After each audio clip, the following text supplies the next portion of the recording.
Time, समय, काल तीनों एक दूसरे के पर्यायवाची शब्द हैं।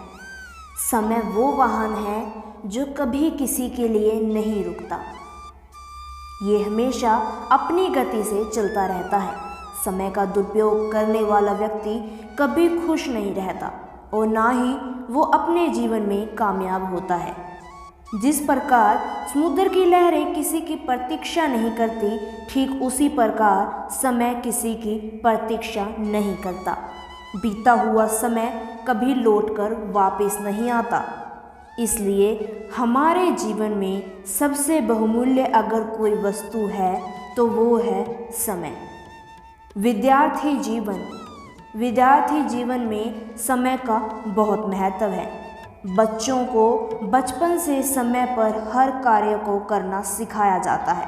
सुबह समय पर उठकर विद्यालय जाना, विद्यालय में जाकर समय पर कक्षा को कार्य को पूरा करना, बड़ों का आदर करना, बुराइयों से दूर रहना, जीवन में नेक कार्य करना, ये सब विद्यार्थियों को विद्यार्थी काल में सिखाया जाता है। नमस्कार दर्शकों, स्वागत है आपका हमारे YouTube चैनल। आज हम बात करेंगे विद्यार्थी जीवन के बारे में और समय के सदुपयोग के बारे में। एक विद्यार्थी का परम कर्तव्य है कि वो अच्छी शिक्षा ग्रहण कर बुराइयों से दूरी बनाए, लेकिन वर्तमान में इसके विपरीत हो रहा है। विद्यार्थी जीवन में बच्चे जिनकी स्कूल जाकर पढ़ने लिखने की उम्र है, वो उस उम्र में बड़े से बड़े घिनौने कामों को अंजाम दे रहे हैं। वो घिनौने काम जिनको ना तो कहा जा सकता है ना सहा जा सकता है, जैसे कि नशे करना, माँ बाप का निरादर करना, आवारा घूमना, इंटरनेट का दुरुपयोग करना, अनावश्यक फैशन प्रस्ती करना, चोरी और जारी करना, अश्लीलता फैलाना तो मानो आजकल बच्चों का एक मुख्य आदत बन गई है, जिसके चलते ना तो समाज प्रगति कर रहा है ना ही समाज का विकास हो रहा है। आए दिन नई नई घटनाएं सामने आती हैं, जिनके चलते समाज का माहौल दूषित होता जा रहा है।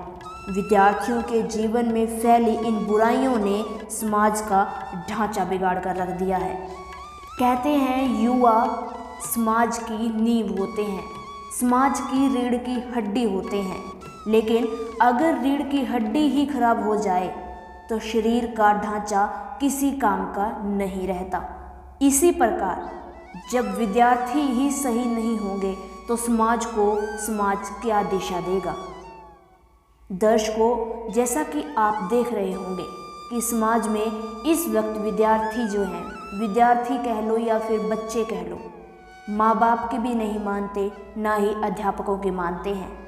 इसका सबसे बड़ा कारण है उनको दी जाने वाली शिक्षाएं इतनी प्रभावशाली नहीं हैं। अब आप सोच रहे होंगे कि आखिर उन्हें किस प्रकार की शिक्षा दी जाए जो कि प्रभावशाली होगी और जो बच्चों पर जो है अपना प्रभाव जमाकर उन्हें सही करने में उनकी मदद करेगी।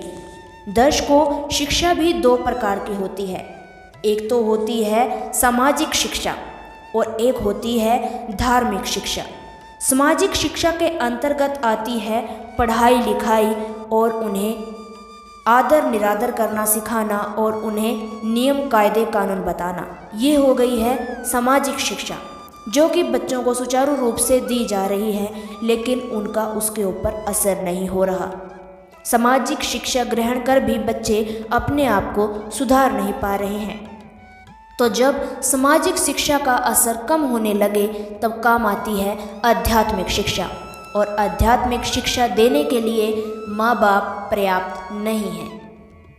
आध्यात्मिक शिक्षा माँ बाप नहीं दे सकते, क्योंकि आध्यात्मिक शिक्षा के लिए चाहिए हमें कोई आध्यात्मिक संत जो कि सभी सद्ग्रंथों का ज्ञाता हो। तो माँ बाप सभी सद्ग्रंथों के ज्ञाता नहीं हो सकते, माँ बाप धार्मिक संत नहीं हो सकते। धार्मिक संत तो केवल एक ही होता है जो कि सभी सद्ग्रंथों का ज्ञान रखता है, शास्त्रों के अनुकूल हमें बताता है, हमें पढ़ाता है, हमें सिखाता है।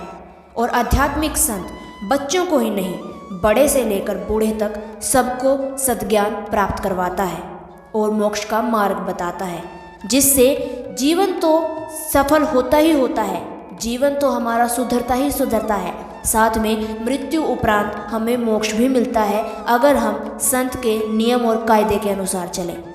तो दर्शकों, आपको जानकर बेहद खुशी होगी कि हमारे भारतवर्ष में एक ऐसा आध्यात्मिक संत आ चुका है जिसकी शिक्षा ग्रहण कर लाखों बच्चे, बूढ़े, जवान एक सही जीवन की राह पकड़ रहे हैं और अपनी बुराइयों को त्याग एक स्वच्छ समाज का निर्माण कर रहे हैं। वो आध्यात्मिक संत हैं जगत गुरु तत्वदर्शी संत रामपाल जी महाराज, जिनके प्रवचन सुन, जिनके द्वारा लिखित पुस्तकें ज्ञान गंगा, जीने की राह पढ़ लोग अपना जीवन सुधार कर उनकी शरण ग्रहण कर एक सुखमय जीवन जी रहे हैं। यदि आप भी संत रामपाल जी महाराज के बारे में अधिक जानना चाहते हैं तो अवश्य पढ़ें पुस्तक ज्ञान गंगा और जीने की राह। दोनों पुस्तक अगर आप निःशुल्क पाना चाहते हैं तो कमेंट सेक्शन में अपना पूरा नाम, पूरा पता, mobile number, pin code comment करके हमें बताएं। यह पुस्तक आपके घर पर फ्री पहुंचा दी जाएगी। और अगर आप पुस्तक पढ़ने के इच्छुक नहीं हैं तो आप संत रामपाल जी महाराज के विचार उनकी वेबसाइट पर जाकर जान सकते हैं, उनके यूट्यूब चैनल पर जान सकते हैं। संत रामपाल जी की ऑफिशियल वेबसाइट है www.jagatgururampalji.org और उनका यूट्यूब चैनल है सतलोक आश्रम के नाम से, जहां पर आपको उनके विभिन्न सत्संग कार्यक्रम और उनके द्वारा की गई ज्ञान चर्चाएं मिल जाएंगी। आज के लिए बस इतना ही, मिलते हैं अगली वीडियो में। धन्यवाद।